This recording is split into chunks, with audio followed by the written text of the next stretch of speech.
All right, Matt, where do you think the UK will be on March 29th, the deadline day for leaving the European Union? It is an historic day. Whatever happens between now and then, we will be leaving the European Union, or we will have passed the point where we should formally leave the European Union for the first time in nearly 50 years. And that will make our relationship with Europe different from what it's ever been before. Let me put chips in the pot. I think the UK may not leave the EU. It may not be cut and dry.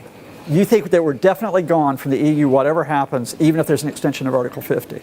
We have left behind the old relationship, whatever happens. We haven't signed the divorce papers. I've known some friends of mine who have busted up and they've gotten back together. If we extend for a few months and then that extension turns into a year, maybe we start to appreciate what's being left behind. The only thing they've got left is not a solution to what happens, but to point their fingers at the EU or point their fingers at folks like us, right? Now, maybe I'm just being a bit rose-colored, but I think people might see through it this time. If people were prepared to believe a lie in 2016, I don't see why the same people, armed with a conspiracy theory, won't continue to believe in the prospect of a better Britain outside the European Union. There is very, very little evidence of movement in opinion. You can hardly find a single voice of a person who says, yes, I voted leave in 2016. It was a horrendous mistake.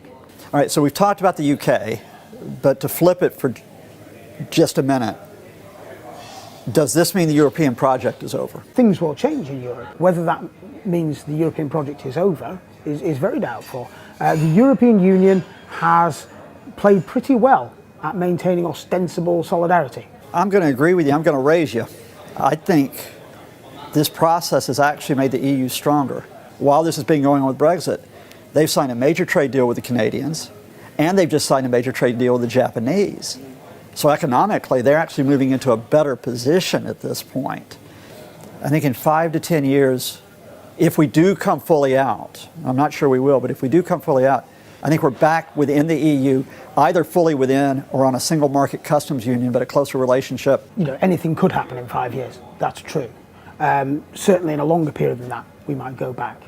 But I return to the fact that going back into the relationship, taking your box of CDs and putting it back on the shelf in the house where you used to live with the partner you used to have, doesn't make it sound quite the same again. We would have a different relationship with Europe. And as someone who has gone back into relationships, and a lot better off for it, maybe we're all the ones that have to be the leaders together on this instead of relying on one person to carry off the Holy Grail.